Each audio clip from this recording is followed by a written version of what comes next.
Alright, welcome to Big Boy Breaks first video.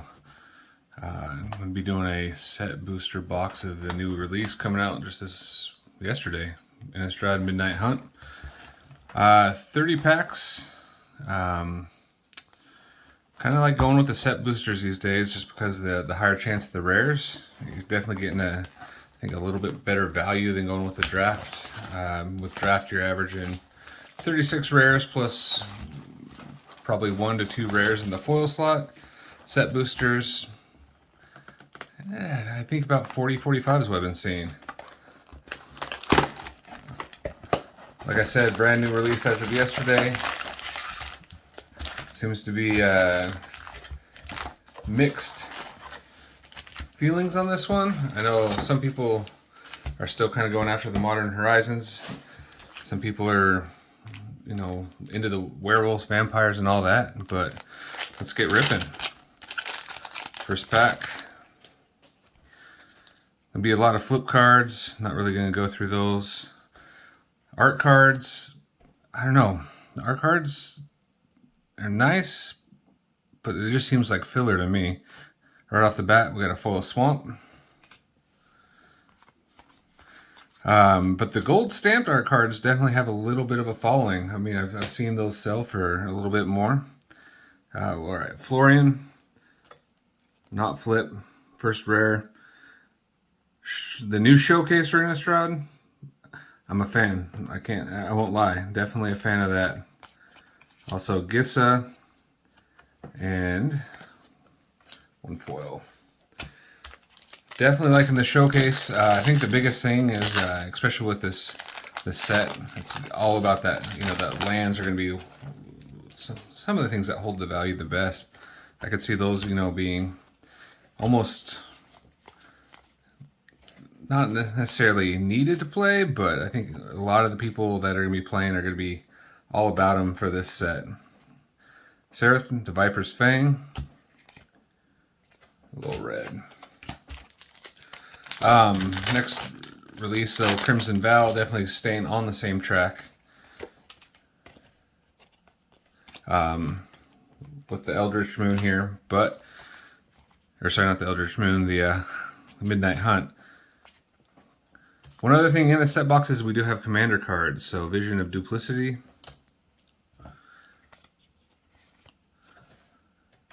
And we got a Jader and a Jack-o'-lantern foil. I don't know, what do you guys think?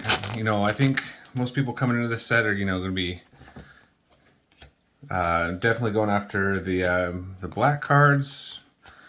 Going to be pretty popular. The green seems to be pretty popular. Deserted Beach and a foil. I mean, the Wrenn and 7, right? That's what everyone's after. The Wrenn and 7, Teferi, another big card that people seem to be wanting.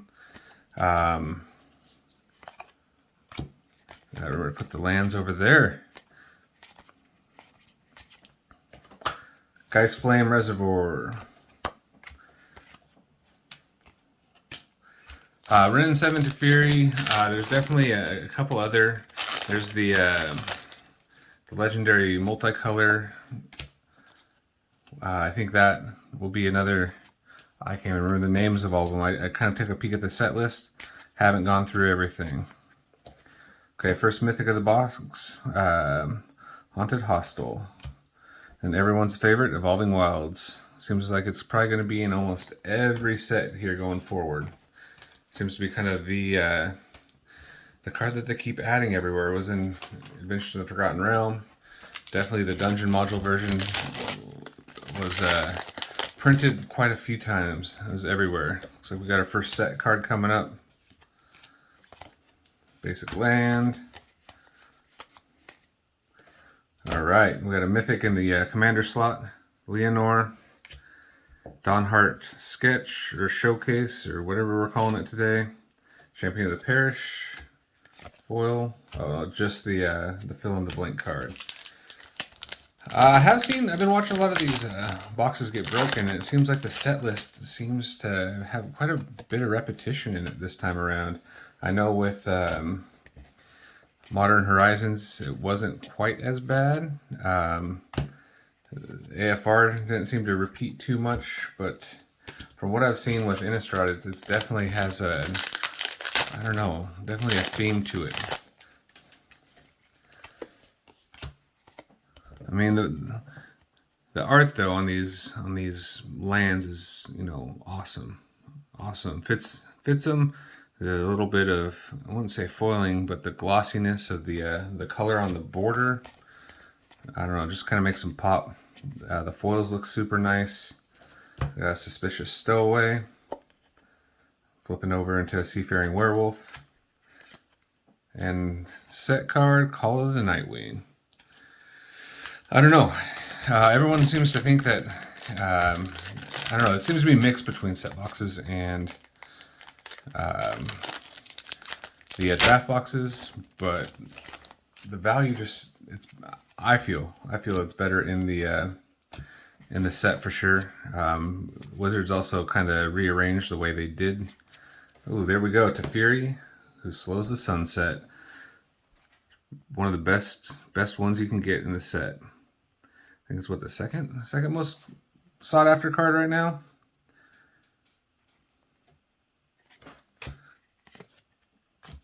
And Worn Powerstone coming all the way back from the Urza's block.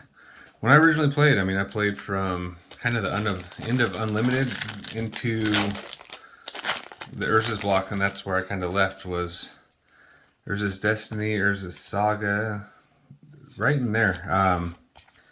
I don't know, just kind of moved away from Magic. I think a lot of my friends were moving away from Magic, and it just kind of followed them. And now that I have some free time and older, and it seems to be getting back into it, you know, me and some of my friends sat down and played a game for the first time in 20, 30 years.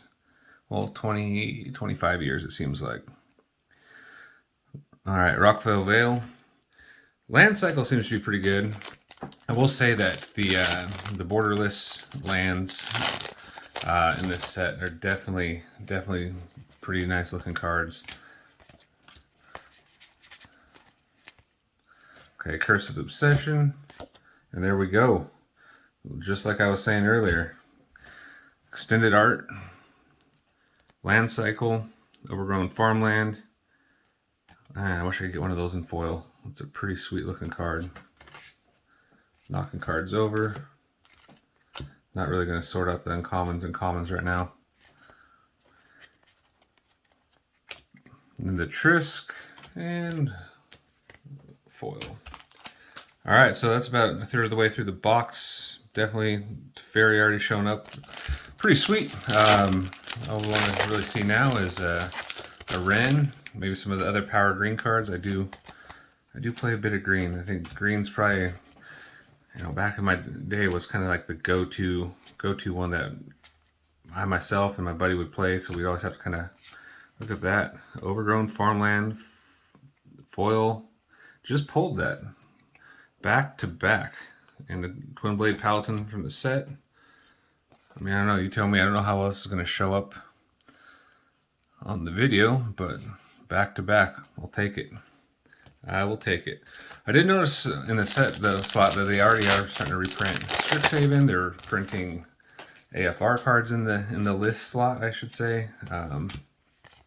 Not sure. Like, I haven't really looked into it honestly, but it seems like they're kind of moving it around. Pith Fighter. They're kind of moving it around, so I'm kind of curious to see if like they've taken some of the better cards out of the set, or if it's just become more rare.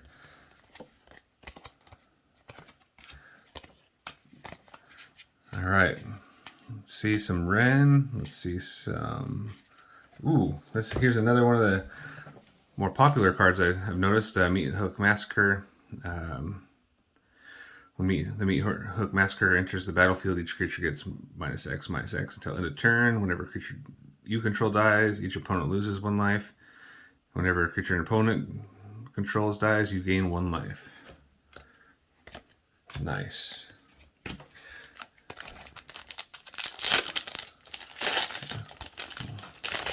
So overall, I don't know. I gotta say, myself, I'm pretty excited for the set.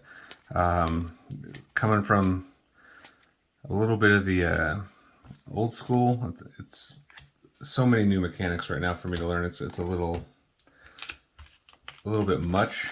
I know we have the day and night mechanic, but back from then, I think all we had was upkeep. Was one of the few mechanics. We didn't have war, vigilance. Well, I guess it just said, doesn't tap when it attacks. Unnatural growth. This is another big green card. This is one I kind of was hoping to see. Definitely has some, good playable value there. Undead Slayer in the set slot. Yeah, that natural growth, I mean, you get a bunch of tokens out, you get a bunch of, small creatures out, and you can hit pretty big one turn, no problem. And back in the day, I mean, we had Giant Growth. That was a card that I always seemed to run in my decks. It was definitely a staple for myself. A couple others. I used to play Force of Nature a lot. Solgurk, the Overslime. Shady Traveler. I must say, I like the showcase version of the Shady Traveler. Just the artwork on it's pretty awesome. I wasn't a fan of the showcases in AFR though. The dungeon modules were alright. We got our gold sign card here. Jaren. I don't know. The showcases, I mean, I get where they're going with it. They're kind of going off the Dungeons & Dragons theme. Mask of Gristlebrand. Crack's Thumb. What was that? Mirrodin? I can't remember. I didn't play these sets, so I'm not an expert on the set symbols. That's something I'll have to work on.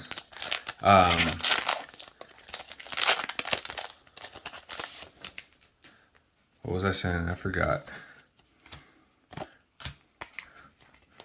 But yeah, no, so I used to play like Force of Nature. I used to play all those big creatures. My buddy Ryan, he was definitely all about the green and red combo. I mean, whenever I'd get decent red card or green card, he'd always kind of try to trade. I kind of kept it, I ran a few different decks at once, so it wasn't like we were both hoarding all the cards. Well, I mean, he was definitely holding all the green and red. I was a little bit more willing to trade for this or for that, but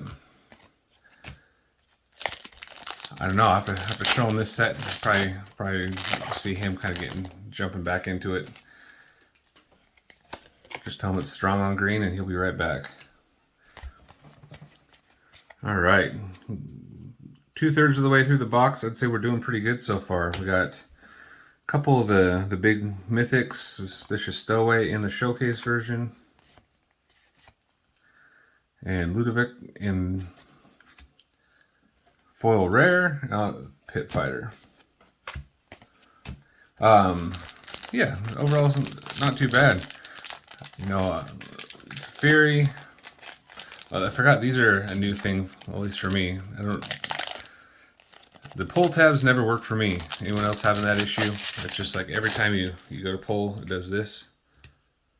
Goes about a quarter of the way down, and then you gotta fight the pack the rest of the way. All right. Florian, Larder Zombie. One thing I think from back in the day, it was definitely harder to get foils. Here, we're talking foil per pack. Kind of saturates the market a little bit, so definitely it just takes the fun of pulling that foil and that special part of like, oh, you got a foil in the pack away. So I could see getting rid of the art cards. Not a fan. I've definitely had some art cards where I've sold them for $20 some because it has the gold stamp.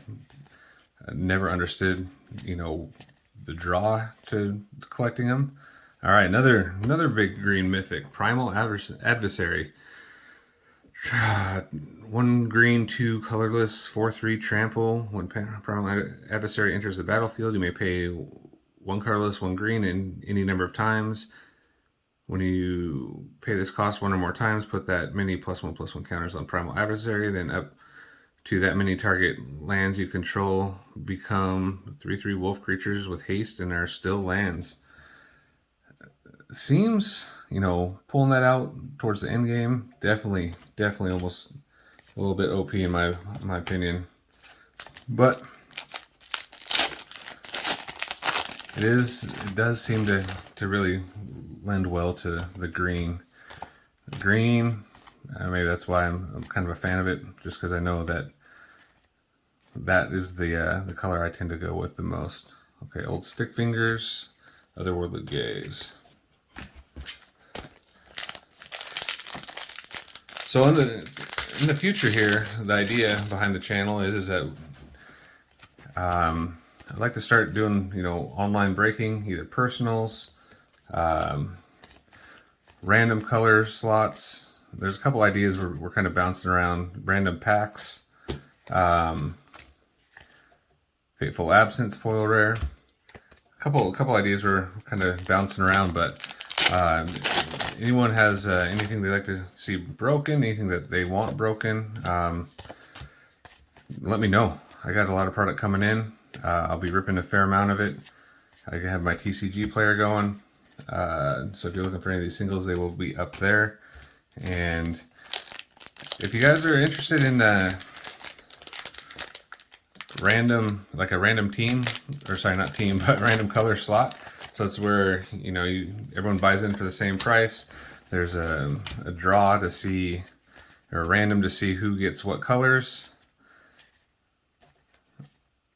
And then boxes broken. And then those are they're sorted out and the colors are sent. Let me know. I could definitely set one up. All right. And another set card here. Oh, is that Odyssey? I can't remember. I should quit trying to guess because I'm probably way far off. But Petrified Field. All right, last pack.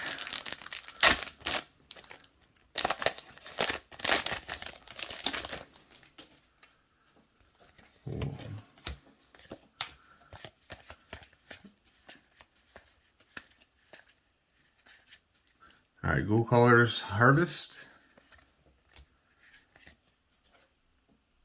And one last set card, Fierce Witchstalker, Creature, Wolf. This kind of makes me, I don't know, what I've opened before, I haven't seen too many wolves, I haven't seen too many things, and it seems like the list was kind of revised this time to bring in more stuff for the wolves and the zombies and the vampires, a little bit more for the Innistrad type cards. Just a real quick recap of our mythics. We have Primal Adversary, the Meat Hook Massacre, Teferi Who Slows the Sunset, Leonor, Autumn Sovereign, and Hostile Hotel. So that'll do it for this break. Thanks guys for watching.